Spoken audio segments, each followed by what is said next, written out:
itu beneran gak sih gitu kan, apa cuman karena halusinasi aja gitu, itu beneran gak sih gitu. Hancur mukanya di situ kan, langsung kayak tremor banget kan. Pokoknya gue udah gak mau lagi ke Ciremai gitu kan, udah gak mau lagi nanjak lagi.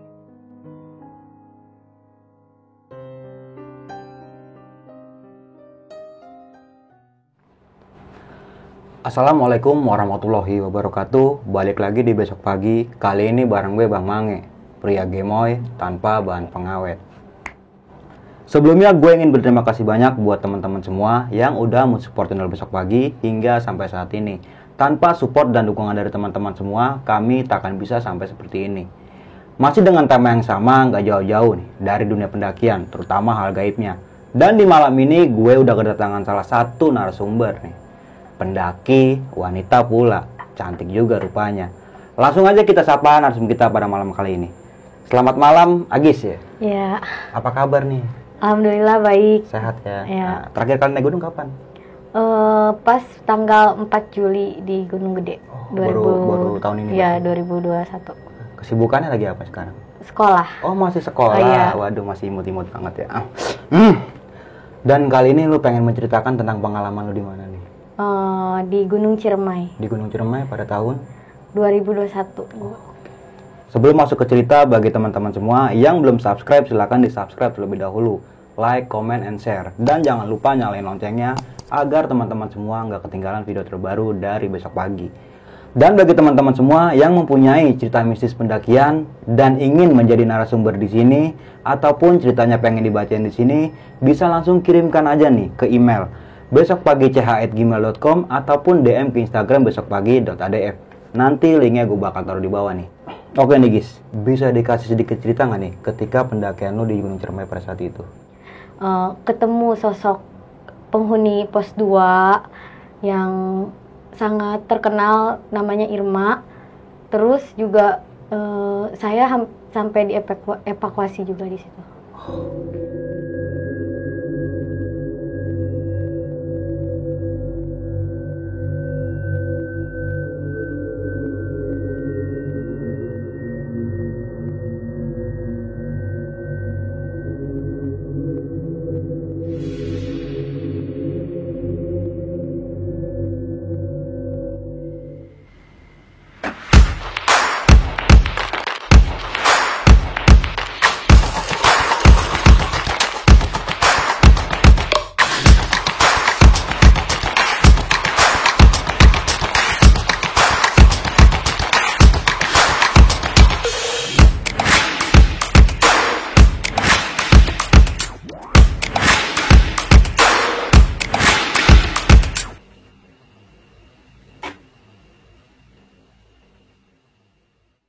Teman-teman semua wajib disimak nih videonya sampai habis, karena Agis ini akan menceritakan sebab dan akibat kenapa bisa terjadi kayak gitu.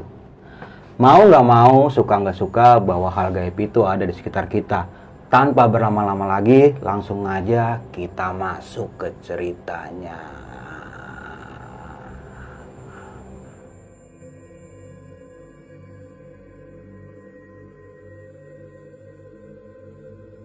Jadi pas perjalanan sebelum dimulai, gue sempet dimimpiin gitu sama sosok perempuan cantik lagi rupanya.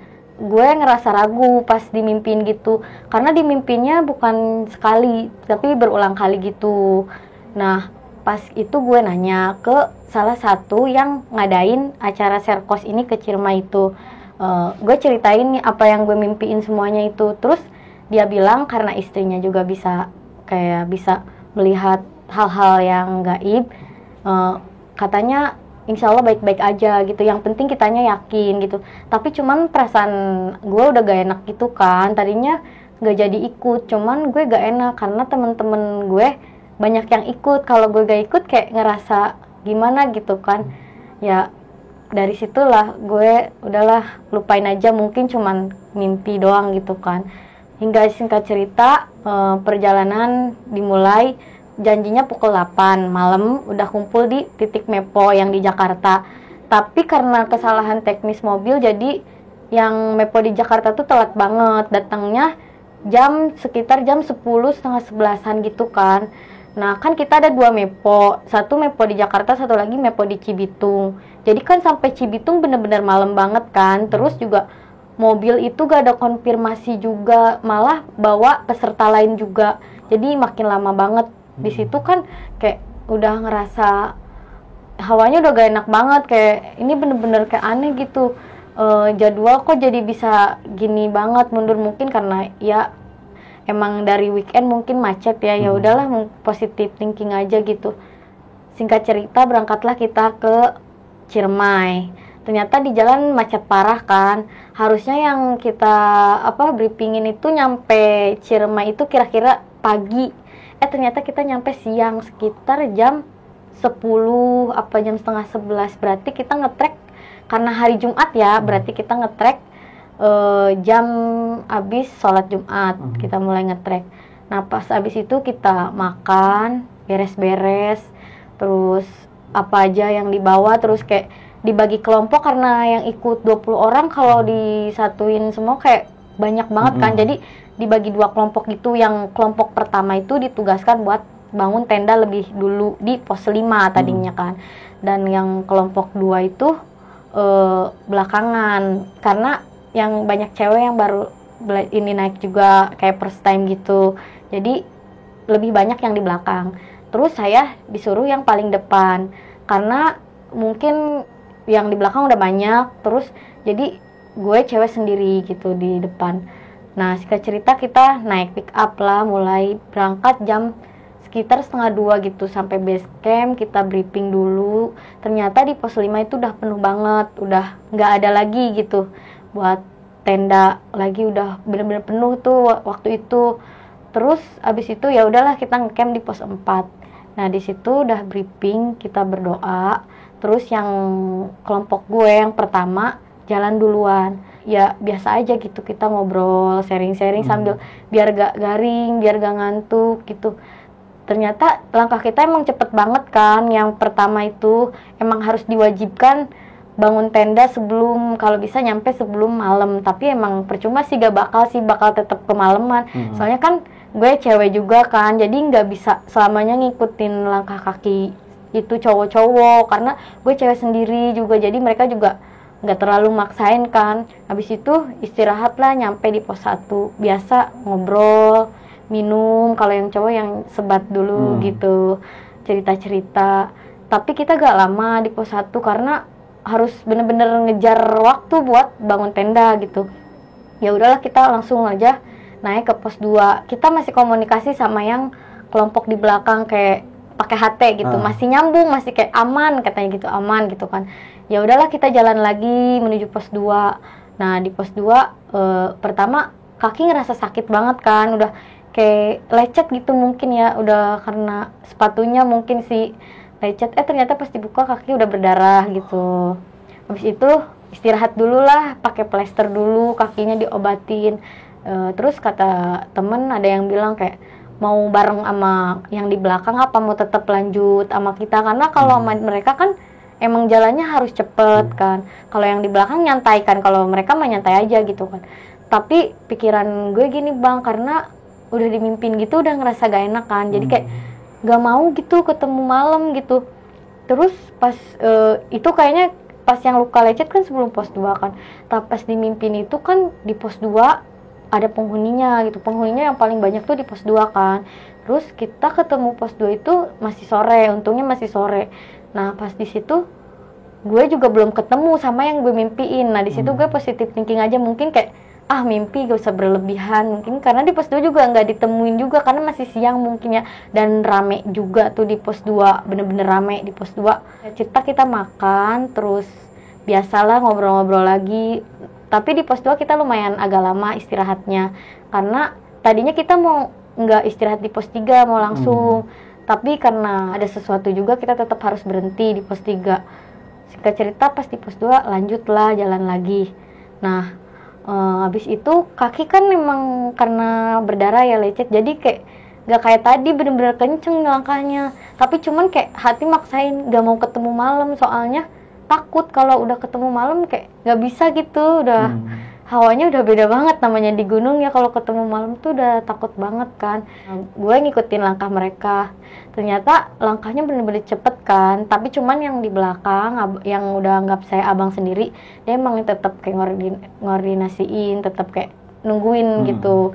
Tapi gue tetap berkali-kali ditanya sama dia, mau istirahat mah bilang aja, cuman gue emang capek sebenarnya, cuman kayak nggak mau, pengen ngejar waktu gitu. Terus juga di belakang juga masih pada jauh juga. Habis itu kayak mulai masih komunikasi pakai HT kan, masih nyambung. Di situ masih nyambung, berarti nggak terlalu jauh kan jaraknya.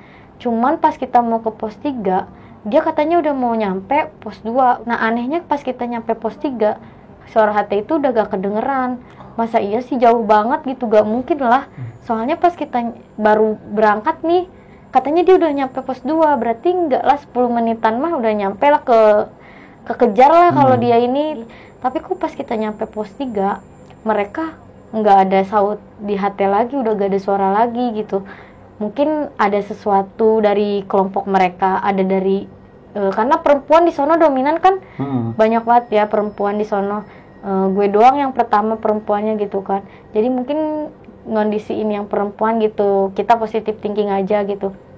Kita sampai pos 3 sekitar mau maghrib.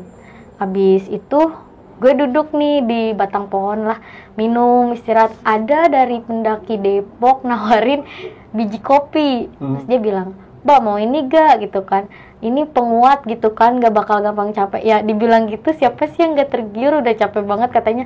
Di situ kayak langsung antusias banget mau nyobain, gak nanya itu kopi. Karena kan gue gak bisa minum kopi kan, punya lambung gitu kan. Gue kunyah langsung sekali 3 karena pengen kayak biar kuat gitu kan. Abis ngunyah kok pahit gitu. Nah di situ baru muntah, dan muntahnya juga kayak aneh gitu, bener-bener muntah. Habis itu sesak napas, di situ udah gak inget apa-apa, pingsan.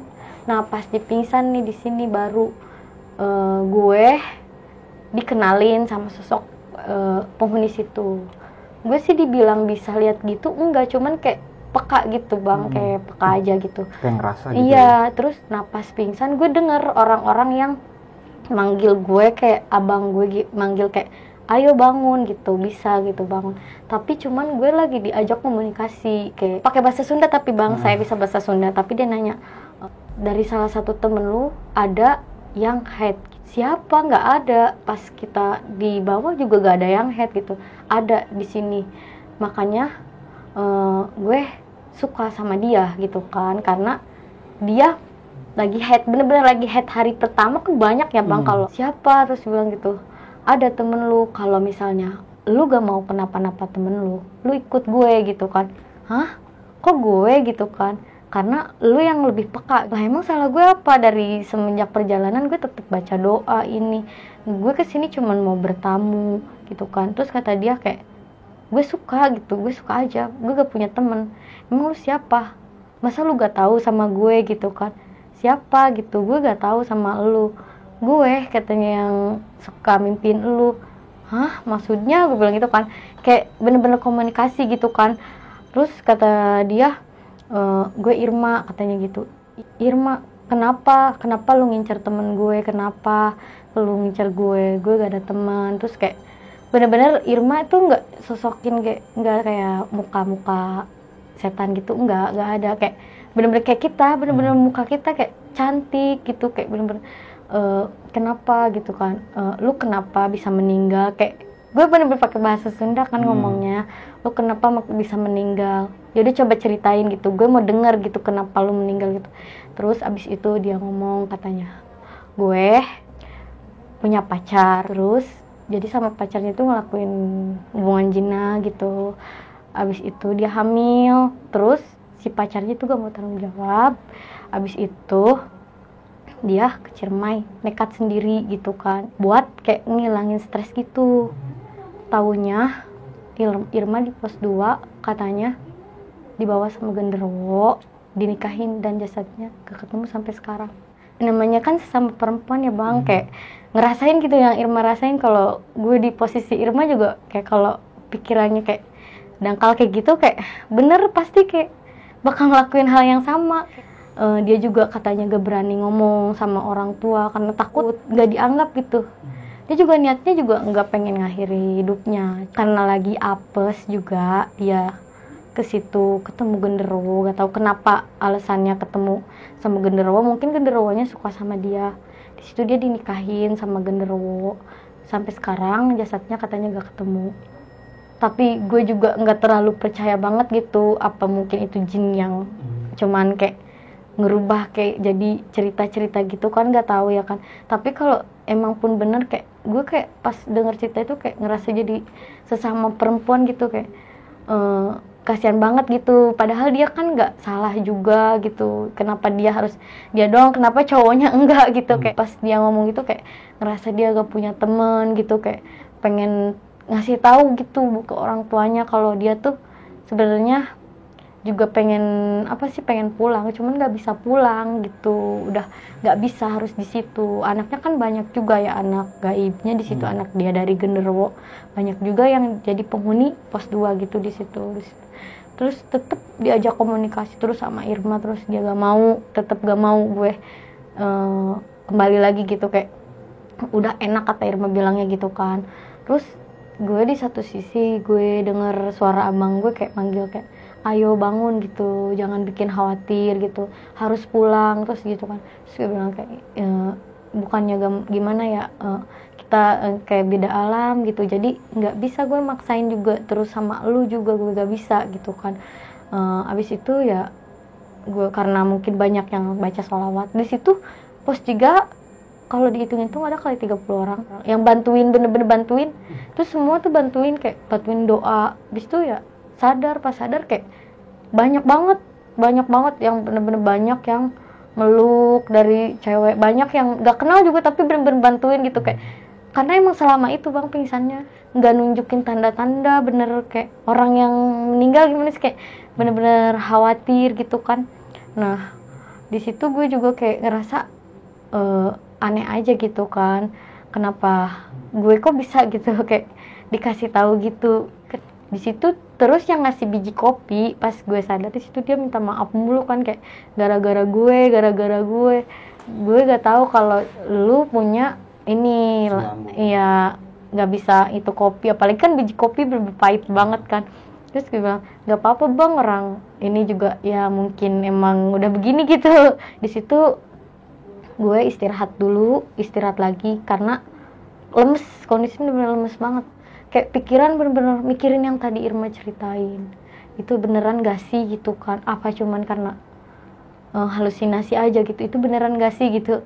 Kalau beneran bener-bener kayak ngerasa kesel gitu ke cowoknya. Jadi abang nanya kayak kan, jangan ngelamun gitu soalnya udah maghrib juga gitu kan. Ya enggak gitu, kayaknya kan di situ kayak bang ayolah lanjut aja, gak enak nih udah mau malam, pos 4 kan masih jauh kan, masih jauh kan. Terus kata dia tanggung maghrib dulu kali ya. Ya udah deh maghrib dulu, nunggu azan selesai baru kita lanjut lagi. Ya udah deh, habis azan kita bareng tuh sama mereka yang istirahat di pos 3. Terus habis azan jalan lagi. Nah tadinya kan mau duluin di depan, ternyata ada suara macan. Semua denger, headlampnya langsung pada dimatiin. Kayak ada satu orang yang teriak, tolong headlampnya matiin. Berarti semuanya denger kan ada suara macan, bener-bener kayak macan ribut, dua macan ribut gitu kan. Matiin dulu headlampnya, bener-bener gak bergerak lu sama sekali gak. Terus di situ bener-bener kayak tremor, geter banget, takut bang. Kalau dibilang lebih takut hewan daripada itu setan. Kalau hewan kan gak tahu ya bang, bisa aja ngelukain kan kalau hewan kan gitu. Terus di situ semuanya pada berhenti, bener-bener yang sekitar 30 orang itu berhenti, nggak ada yang gerak. Pas jalan-jalan lagi ternyata ada ranger dari bawah yang mau naik gitu. Terus rangernya kan jalan aja, kalau ranger kita bareng-bareng aja semua gitu kan, barengin aja, kalau mau break aja semua gak apa-apa, walaupun itu gak kenal sebenarnya, gak kenal sama sekali. Itu kita bener-bener bareng, ya udah gandengan aja, yang cewek-cewek boleh di tengah gitu kan. Ya udahlah kita dibarengin aja. Terus yang nawarin biji kopi ke gua itu kayak nawarin, sini tasnya gue bawain gitu kan. Ya udah karena udah lemes juga dibawain sama dia gitu tasnya. terus ada yang bilang 1 break semua bener. Kita bener-bener bareng-bareng sampai pos 4 itu, tapi emang banyak berhentinya juga karena apa sih, karena kalau malam napasnya kayak beda gitu kan, banyak berhentinya ya. Terus di situ pas di perjalanan mau ke pos 4, kita pas break, pas di pinggir gitu kayak ngerasa ada yang di semak-semak, kayak ada yang ngerasain jalan gitu. Kayak terus gue kan beraninya bilang cuman sama abang-abangan gue kan, gue bilang gini, "Bang, kayak aneh deh," gitu kan. Terus kata dia, "Yaudah, pegang aja, pegang, jangan ini aja, pegangan," kata dia gitu kan, baca-baca. Ya udah pegangan gitu kan. Takutnya cuma halusinasi doang kan. Nah, di situ kita jalan lagi, gue lihat, bener-bener lihat jelas banget ada pocong di belakang pohon gede gitu. Bener-bener mukanya bener-bener jijik banget, Bang. Ada, kalau kuntilanak kan masih biasa ya, kalau pocong bener-bener Bang, bener-bener hancur mukanya. Di situ kan langsung kayak tremor banget kan, tangan langsung geter, langsung gitu. Terus bener-bener nggak buka mata, jalan merem. Dia abang gue yang megangin, bener-bener digandeng, bener-bener pokoknya definisi takut banget, sampai ngejerit itu lihat, karena bener hancur banget mukanya. Pas dilihat itu otomatis yaudah break aja, Bang, break, gak usah bilang itu, mereka biar duluan aja, soalnya takut mau lanjut pun takut, kayak udah tremor banget ini gitu, kaki aja udah kayak ngelangkah aja udah kayak geter-geter gitu. Habis itu ya udahlah, istirahat. Terus ada yang nanya, "Kenapa? Gak apa-apa gitu, kalau mau break bilang aja gitu, kita nungguin kok," gitu kan. Ternyata pada ikut break semua. Ya udahlah, minum dulu sampai ngilangin trauma sama ini gitu, sampai ngeyakinin diri buat kayak bisa lanjut, bisa, walaupun turun juga jauh banget gitu kan. Kalau turun lanjut tinggal setengahnya lagi lah gitu kan, walaupun bohong masih jauh. Itu ngeyakinin diri dulu. Kayak udah putus asa, bilang gini, "Bang, kok pos 4 gak nyampe-nyampe, perasaan katanya pos 3 ke pos 4 deket gitu kan, mungkin bentar lagi gitu kan, bentar lagi." Ya udahlah, iya bentar lagi mungkin, tapi ngerasa kayak jauh banget. Habis itu ya udahlah, break lagi, banyak break banget pokoknya, Bang. Di situ baru tuh gue ketemu lagi sosok Irma itu. Gue tahu siapa yang head di rombongan gue di B gitu kan, head gitu. Dia head, katanya head di jalur gitu kan, ada informasinya juga gitu. Jadi kalaupun mungkin dia mau turun lagi juga mungkin nggak, inilah, sayang mungkin ya, udah malam juga, mau turun lagi juga, jadi maksain naik gitu. Terus kalau head pertama kan kondisinya bener-bener gak enak lah, kayak sakit perut gitu kan, gak enak. Jadi yang yang rombongan belakang lama, mungkin gara-gara itu juga. Tapi ya mau gimana lagi, kalau itu kan bawaan ya kan, gak bisa nyalahin juga. Nah, abis ketemu sosok itu lagi, tapi dia bener-bener enggak ngewujudin yang serem-serem, cuman kayak biasa aja gitu. Terus dia gini bilang kayak pengen kembang gitu. Hah? Buat? Nggak tahu, pengen kembang aja gitu kan. Terus kalau mau dinurutin kan orang ntar ngelunjak ya, kayak ya udahlah, gue abaikan aja lah, biarin aja. Emang lu siapa gue minta-minta gitu kan. Terus abis itu mungkin dia gak enak jadi gituin ya. Terus di situ dia gak ada lah, hilang. Abis itu ya jalan, udah kedengeran suara-suara, berarti udah mau nyampe pos 4 tuh. Singkatlah, nyampe pos 4, istirahat, nyari-nyari space buat tenda. Ternyata bener-bener penuh di pos 4 juga, gak ada space sama sekali. Kita nyari-nyari yang mana bisa buat nanti yang di belakang kita, kan banyak 20 orang, ternyata gak ada. Kita ya udahlah, buat kita dulu lah, yang planning harus buatin yang belakang jadi gak jadi, soalnya kita aja udah kecapean banget kan, Bang, udah kecapean juga. Itu di situ kita nyampe setengah 8, jam 8 malam gitu ya, jam 8 malam lah sekiranya nyampe.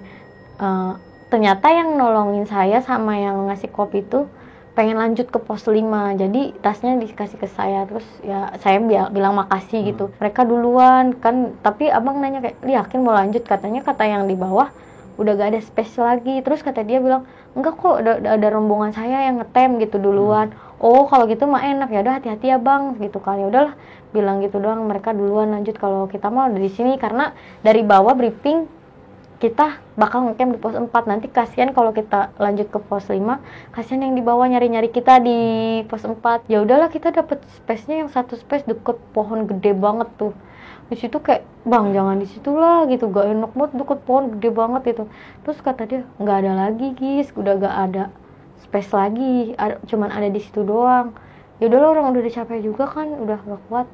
Udahlah, mereka bangun tenda, gue cuma duduk karena gak boleh juga kan bantuin karena udah capek juga. Nah pas duduk di situ, si itu datang lagi, cuman kayak, ngapain sih lu datang mulu gitu kan, gue salah apa gitu kan sama lu? Enggak, gue cuma pengen kembang gitu. Buat apa? Gue pengen didoain gitu. Oh lu minta doa gitu, maksudnya iya gue pengen didoain. Ya udah, ntar gue bakal doain lu bareng-bareng, tapi gue kasih tahu dulu siapa nama lu, nama bapak ayah lu gitu kan, biar kita enak gitu nyebutin binnya gitu, bintinya gitu. Tapi dia gak ngasih tahu, cuman ngasih tahu Irma doang kan. Ya udahlah, Irma binti Pulan mungkin ya, nanti gue doain. Ya udah, sini gue dulu ya yang doain, nanti gue ngasih tahu teman-teman gue buat doain lu, gak lupa gitu. Oh ya udah, dibilang gitu kan, makasih gitu kan. Habis itu ya udah gak ada lagi gitu. Ternyata pas di situ dia gak ada, ke napas udah mulai sesek bang, nggak tahu tiba-tiba, padahal gak punya riwayat asma juga, gak punya, tiba-tiba sesek kayak ada yang nyekek gitu kan, sesek napas. Habis itu pingsan kan itu tenda aja belum jadi udah pingsan duluan. Terus yang ada dari tenda lain bantuin gitu kan, kayak buat masuk ke tenda dulu gitu, ini amanin dulu. Pas pingsan ya emang nggak ngerasa apa-apa sih, kayak bener-bener kayak orang tidur mungkin ya, nggak ngerasa kayak tadi yang diceritain kayak ketemu cerita gitu sama Irma, interaksi. Tapi pas pingsan di pos 4 enggak, bener-bener pingsan, real pingsan, nggak nyadar apa-apa, bangun-bangun udah ada di tenda gitu. Habis itu ya udahlah istirahat dulu kan, yang lain masak-masak. Perkiraan kita yang rombongan kedua itu jam 9 mungkin mereka ngecamp di pos 3. Lewat jalan terus panggil, bukan, itu masih jam 9 bukan. Plus feeling gue gini, mungkin itu kali ngecamp di bawah gitu di pos 3, karena kan si B haid juga kan, pasti dia udah sakit, mungkin sakit perut, mungkin nggak kuat buat ngelanjutin juga. Nah udahlah, mungkin iya ya. Ya udah, kita makan duluan kan, karena udah setengah 10 juga kan, udah gak ada tanda-tanda lagi yang naik kan. Jadi kayak udahlah tidur aja kali ya gitu. Iya, orang udah jam 10 gitu, ngapain juga kan. Tadinya ada yang mau ke bawah lagi, cuman kondisi udah kayak gak ada siapa-siapa gitu, mau turun lagi mau ngecek gitu, kasihan juga, udah capek, udah kecapean juga. Ya udahlah, kita mutusin buat tidur nanti pagi, kalaupun dia belum naik juga sampai jam 7-an, ada yang turun juga ke bawah buat ngecek kondisi gitu. Baru aja tidur beberapa menit, baru kali datang rombongan kita. Yang head tuh bilang kayak gini, sakit gitu, dibawa puter-puter gitu, bilang gitu yang head. Nah, pas gue lihat dia kayak refleks bilang, lu ngapain sih, gue capek, gak usah banyak drama. Gue bilang gitu, refleks itu, padahal gue gak mau ngomong, tapi gue tiba-tiba ngomong itu, refleks, gak usah banyak drama, gue capek. Lu kalau mau ribut sama gue sini ribut, gak usah ke temen gue gitu kan. Temen gue juga kesini niatnya cuma mau bertamu gitu kan, kasihan gitu kan, terus kesakitan. Di situ gue dipisahin lah sama dia, dipisahin, katanya takut, kayak ya kalau emosi takutnya kan ke si B, bukan yang sakit si B, bukan si itu kan, namanya juga dia makhluk gaib lah. Terus di situ dia tetap kesakitan bang, sakit gitu kan, dibawa muter-muter gitu kan, pusing gitu. Gue gak tahu dia diapain kan, gue juga gak tahu, bingung, takut nanti malah adu cekcok juga. Kan kalau cekcok yang ini gaib juga gaib. Nah di situ gue kesurupan, kata teman gue pas ini cerita, katanya gue kesurupan. Kalau kesurupan gue gak tahu ngapain aja, katanya gue kesurupan minta kembang. Terus abis itu suka sama si rombongan yang belakang, kan ada tuh namanya si A lah, ada orangnya emang ganteng banget kan. Terus itu katanya si makhluk itu suka sama dia, kayak bener-bener ngeliatin banget.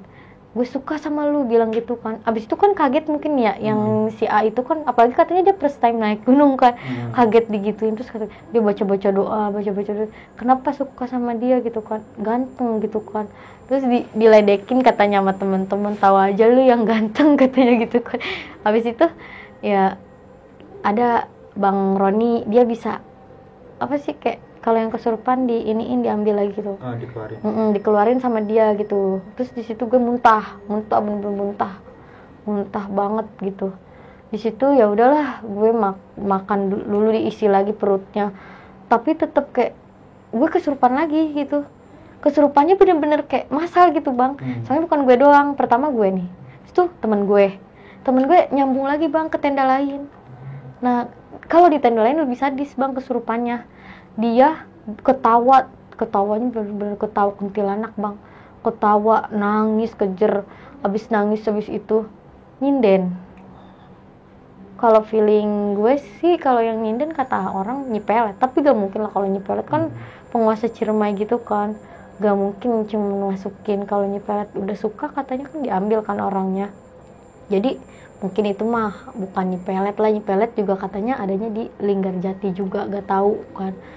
Ya di situ bener-bener lempar-lemparan gitu kesurupannya, kayak sini.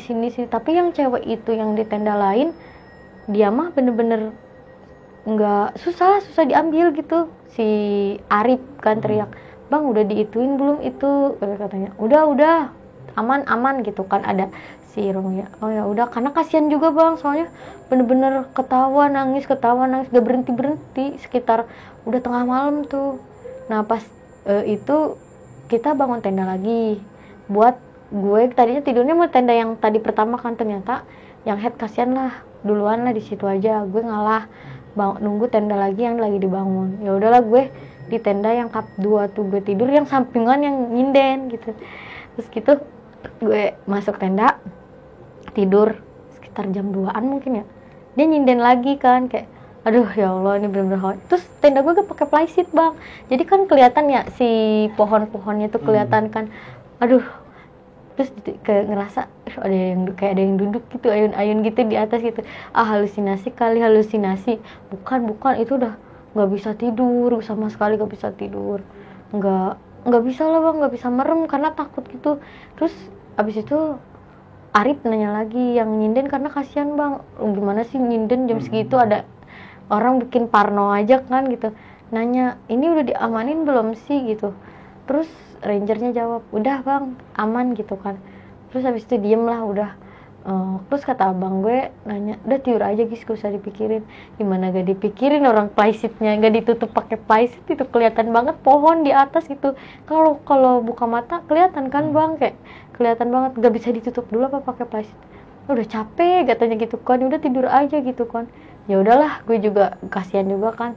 Gue mulai udah singkat cerita tidurlah, biasa aja tidur. Tapi pas tidur tuh bener-bener mimpi mulu bang, mimpi yang tadi yang gue interaksi sama si Irma. Iya, gue bener-bener mimpi itu terus gitu. Karena gue bangun paling pertama, karena katanya kalau di pos 4 kan jauh ke puncak, jadi gue ngajak Samit itu sebelum subuh. Itu gue ngetok tendanya Arif, kelompoknya Arif kan. Ayo Samit, gak pada jawab kan. Pokoknya gue bener-bener sendiri bang, masih sepi, bener-bener gue kelilingin semuanya, gue panggil Samit gitu kan. Gak ada yang jawab bang, bener-bener kayak gue aja merinding banget, ini masih malam apa masuk lagi gitu ya.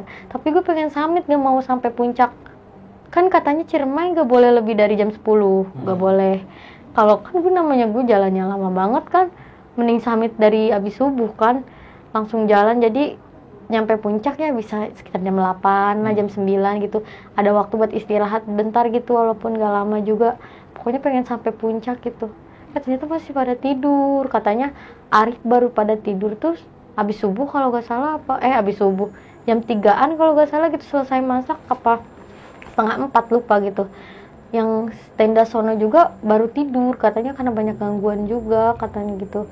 Bener-bener tendanya kan karena gak ada space lagi, jadi pada jauh gitu kan, gak deketan karena gak ada space lagi. Hawa udah gak enak banget juga karena masih pagi, gak ada siapa-siapa juga, gak rame yang naik, gak ada yang Samit juga.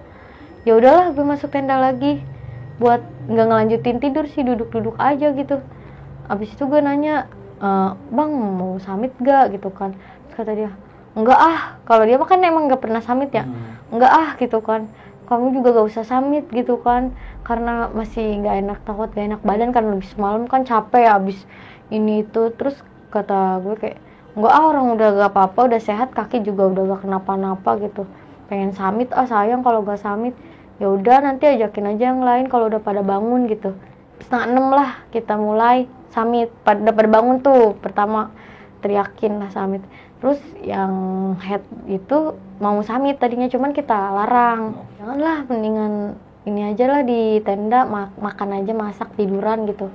Jadi yang summit cuman cowok berlima, gue cewek berdua, baru mulai jalan, berdoa, mulai jalan. Si temen gue yang cewek itu nggak mau, udah nggak jadi gitu kan. Terus abis itu dianterin lah ke tenda, dianterin lagi ke tenda.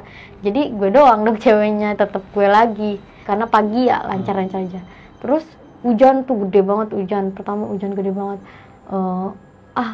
Kayak positif terus, kayak cerah pasti gitu. Udahlah istirahat dulu di situ, hujan, tapi pakai jas hujan dulu. Terus pas agak dikit hujannya tetap lanjut lagi jalan gitu. Terus nyampe tuh pos bayangan, di pos bayangan hujan gede lagi. Ini cuacanya kayak masih positif thinking gak sih, cerah. Terus temen ada yang bilang gini, kayak namanya gunung gak bisa ditebak katanya, pasti cerah nanti gitu kan. Nah di situ di pos 5 bener-bener udahlah gak kelihatan sama sekali jalan, kabut bener-bener nutup. Ya ini mah udah jam berapa ya, jam 7 lah. Pasti kita juga kalau nggak kabut nyampe puncak, sebenarnya sebelum jam 10 udah nyampe puncak, karena kabut lama banget kan, hujan gede juga, bener-bener gelap, kita gak mungkin maksain juga daripada beresiko kan. Habis itu kita foto-foto aja di pos 5 walaupun nggak kelihatan apa-apa ya, buat ngehibur diri gitu, karena cuacanya gini, ngehibur diri aja, foto-foto, bikin video-video gitu. Habis itu ada yang azan bang, ada yang azan gitu, katanya buat mancing biar cerah. Pas beneran dia selesai azan, beneran matahari bang muncul. Kayak ini bener-bener seumur hidup naik gunung baru diliatin fenomena kayak gitu, yang tadinya bener-bener angin kenceng badai, matahari muncul langsung tanpa aba-aba gitu. Abis azan lagi, pas abis selesai azan munculnya kan, orang langsung heran gitu kan, kayak langsung bilang masya Allah, ini bener-bener kayak Ciremai luar biasa gitu, langsung bilang gitu, Ciremai bener-bener luar biasa gitu kan. Ya abis itu seneng lah, karena mau ngelanjutin perjalanan, ada harapan buat sampai puncak, walaupun itu di jam 8 ya, katanya sampai puncak masih jauh kan dari pos 5. Nah dari pos 5 ke atas kan treknya pedes banget kan. Nah di situ juga gue jalan udah agak loyo juga, agak lama-lama gitu. Gue terus lihat jam mulu di HP, kayak wah sampai puncak gak nih. Terus kata pihak base camp katanya kita gak bisa sampai jam 10 tuh harus turun gitu. Itu harus turun dari puncak, kita aja gak tahu nyampe puncak jam berapa. Udah bener-bener kalau temen ngajak ngomong nih yang sebelah, kayak nggak bisa lah, kayak nggak jawab, bener-bener diem. Karena mikirin kayak gue sampai puncak gak nih, sampai puncak gak enak sama teman-teman gitu. Gue bener-bener maksain jalan buat ngikutin langkah mereka gitu kan. Kita nyampe, belum nyampe Simpang Apuy, karena katanya di persimpangan itu ada cabang banyak jalan kan, jadi kita gak boleh misah gitu, takut kita tiba-tiba di Palutungan gitu kan. Ya udahlah, di situ gue istirahat tuh di bebatuan, istirahat badai lagi bang, tiba-tiba badai lagi. Terus ya gue sama temen-temen ya cuman kayak positive thinking kayak tadi kali gitu kan, ternyata iya kayak tadi gitu, lagi cerah lagi, jalan lagi gitu kan. Pas jalan lagi gue ditanya sama temen, lu yakin mau lanjut?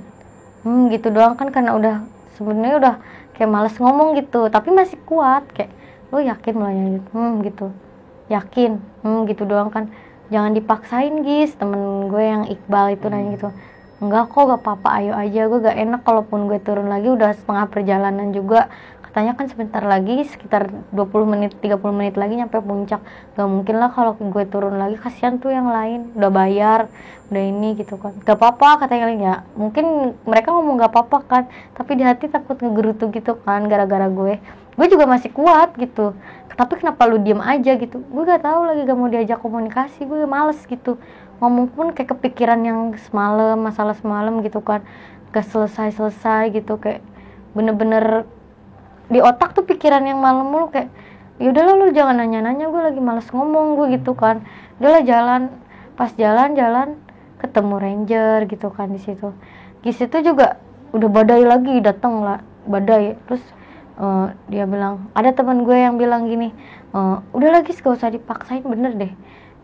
Kalau lu mau balik lagi, gue janji gue bayarin lu ke Ciremai nanti gitu kan buat nyelesain puncak.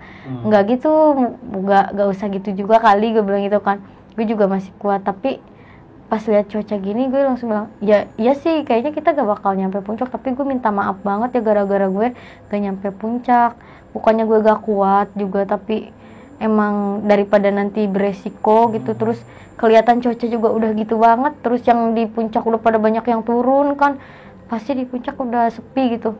Abis itu ketemu rangernya nyuruh turun, terus katanya nggak bisa bang, cuaca gini gitu kan, puter balik aja gitu turun. Walaupun itu udah kelihatan, mau kelihatan bang, puncak udah kelihatan. Kayak hati kayak sedih gitu kan, tapi emang nggak bisa maksain karena cuaca. Terus bilang gini, emang ini juga niatnya mau turun bang, cuaca udah gini banget, angin bener-bener kenceng banget. Nah di situ gue kan jatuh, bukan jatuh kan, kayak lecet gitu kaki kan, bekas lecet gitu. Gue di situ jatuh juga. Pas jatuh kebetulan badai gede banget. Habis itu gue jalannya jadi kayak bener-bener kayak terkilir gitu, kayak pincang banget, sakit banget tuh kaki. Terus dikasih plaster lah gitu kan, dikasih lagi plaster, bengkak kakinya, diobatin. Itu gue gak bisa jalan, tapi walaupun digendong juga gak bisa, jalannya curam banget kan, mau digendong juga gak bisa. Terus gue maksain jalan, tapi bener-bener langkahnya bener-bener dikit-dikit banget. Ini nyampe jam berapa? Gue bisa nyampe jam 10 malam lah gitu, nyampe base camp itu walaupun masih jam 10 siang ya, karena jalannya bener-bener langkah apaan sih kayak gitu kan. Habis itu badai bener-bener kenceng tuh kan, ada juga sempet rekamannya kan, bener itu badainya bener-bener kenceng banget kan.